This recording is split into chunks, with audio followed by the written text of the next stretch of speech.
Experimentation and observation, that's all a true scientist cares about.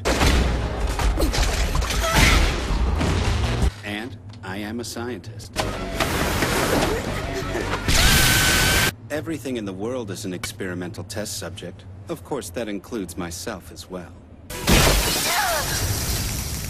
Now that I've collected the necessary initial data from all of you, I think we're ready to begin the experiment. Hello everyone, this is the Professor, and welcome to my 250 sub special!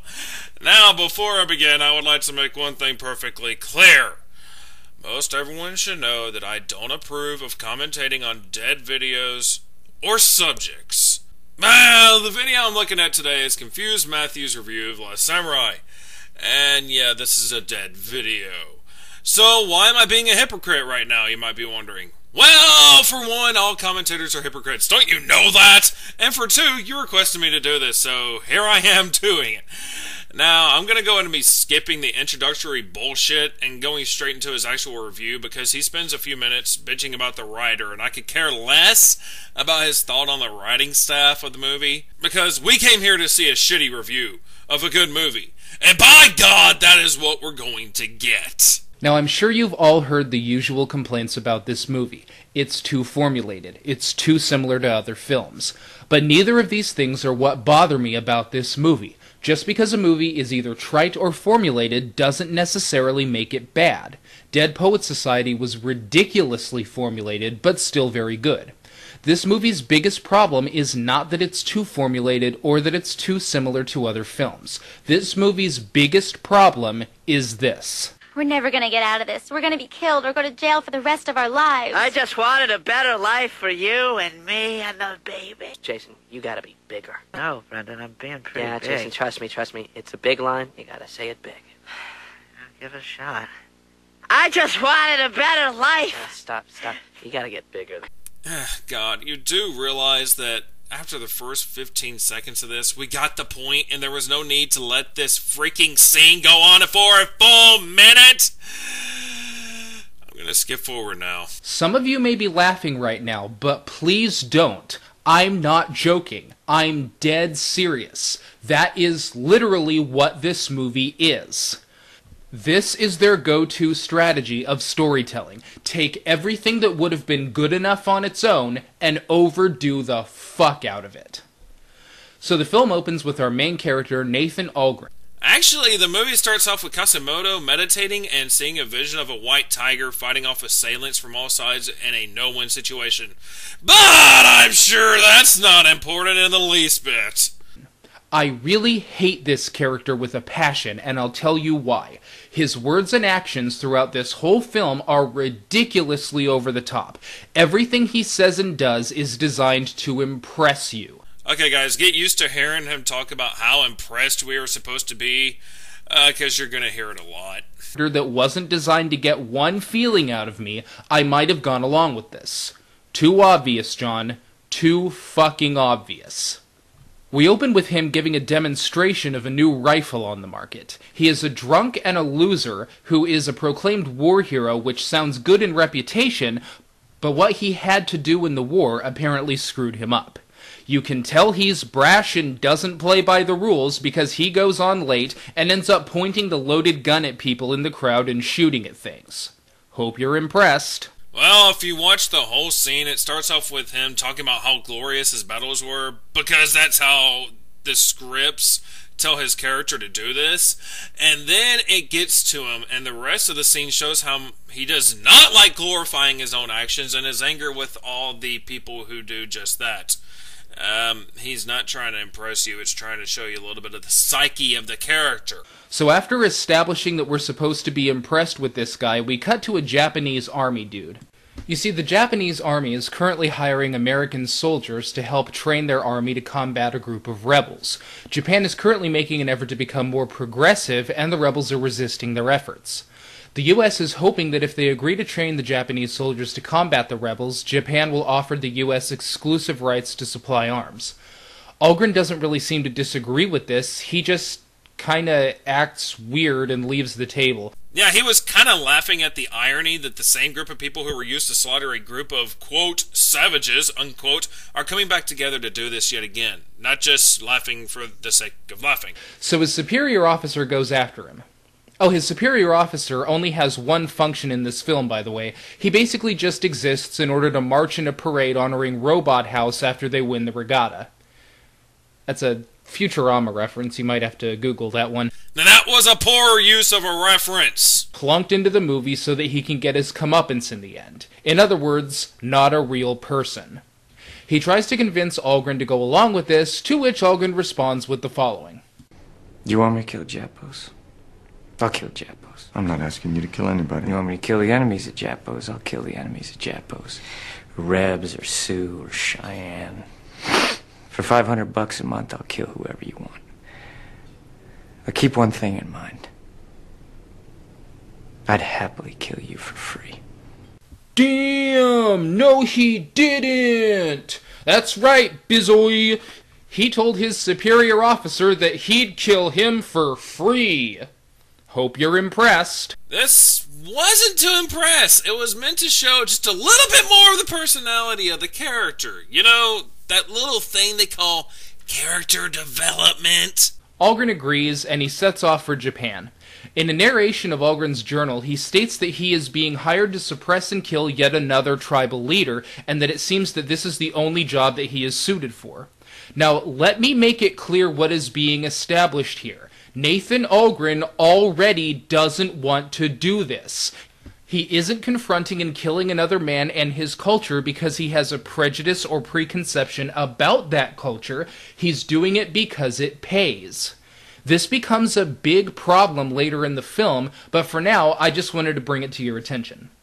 So after arriving in Japan, he is informed of the situation. It seems that the Emperor has become obsessed with the West and is trying to incorporate Western cultures and ideals into his own society.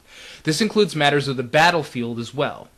A rebel named Katsumoto, who was the Emperor's teacher at one time, is rebelling against this Western conversion because he is true to the old ways, and so he and a band of rebels are fighting against this change. Katsumoto is samurai, who still wears armor and does not believe in using firearms.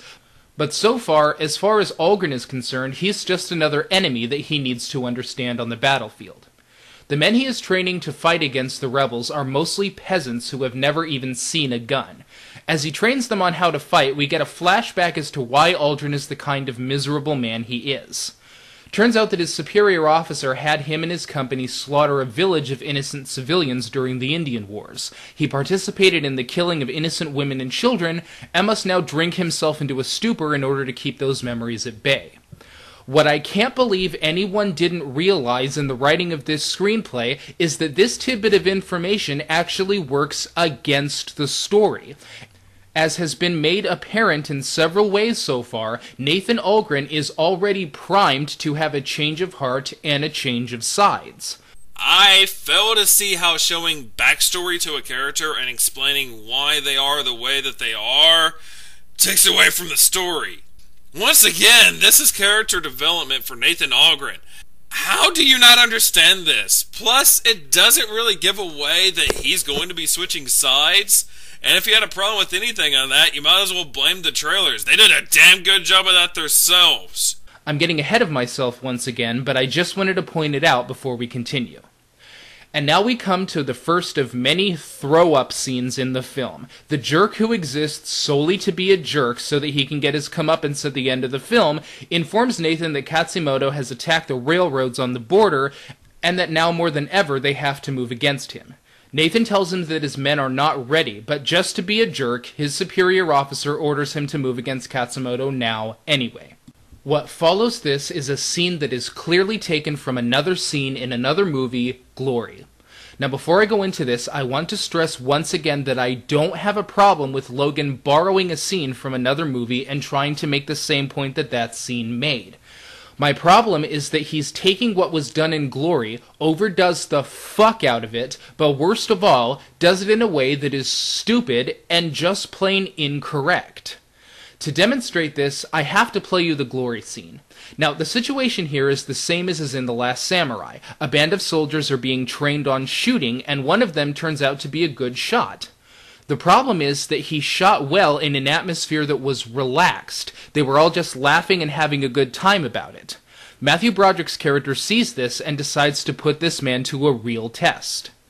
The thing that makes this scene work is that it starts out quiet, with everyone in good spirits, but the tone seamlessly transitions from good-natured to tense, and finally ends with the point that they aren't as ready as they all thought. Take a look. Reload.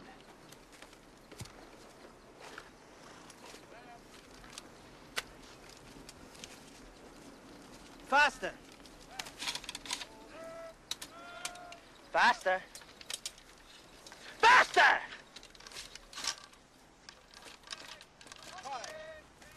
Discharge your weapon. Discharge your weapon. Do it! Now do it again, only this time, I want it done quickly. A good man can fire 3 aim shots in a minute. Major Forbes, give me a Colt revolver. One. Your gun. Give it to me.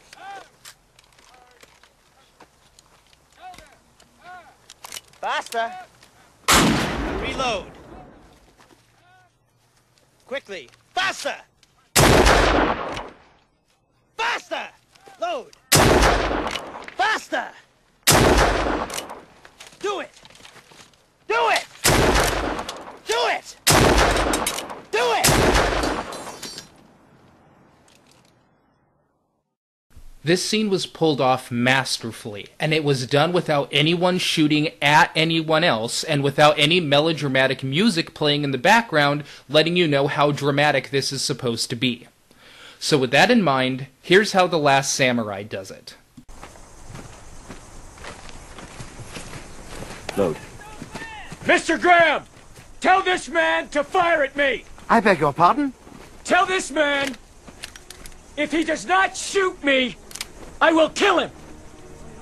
Captain, if I might have a word. Tell him! Tell him! 撃たなければ、様々で撃たれろぞ。早く! Load! 早く! 早く! 早く! Load! Faster! Faster!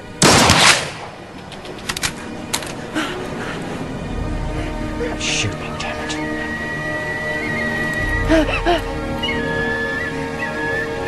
Fire! Fire! Ute! Ute!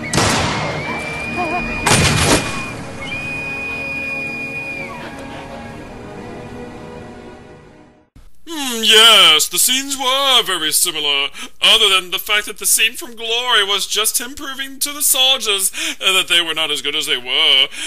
And they were not heading into a battle at the moment, while in The Last Samurai, he was trying to keep the soldiers from a situation where he knew they would be slaughtered. Plus, Broderick was showing his men that they were not good shots under pressure. As you stated, this kid was a very good shot. I have seen Glory.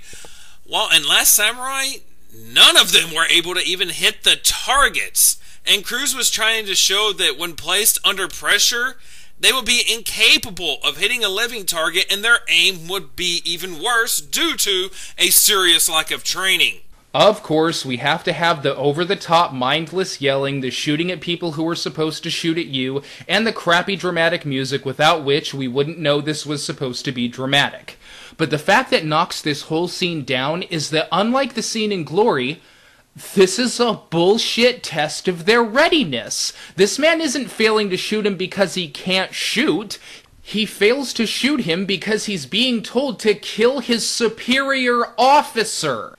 I guarantee you that however trained or untrained this man is, he is far more likely and willing to shoot an enemy combatant that's trying to kill him than a suicidal captain that's on his side. Well, if that's the case, then explain why people who join the military have to go through training to get past the fear of killing another man. You see, to most people who don't have wiring issues in their brain, killing another human being is not an easy thing to do, even if their life is in danger.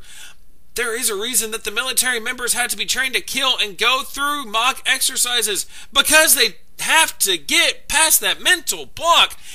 It had nothing to do with Algren being his superior officer, but more of this guy is a peasant who has never killed a man in his life, and now they want him and the others to go out and do something that they have not been properly trained to do. Good job missing the point. And as for the music, that is a common action for dramatic effect in movies. Get over it! And just like everything else in the movie, they just can't let the content of the scene stand on its own, so the whole thing has to be overdone.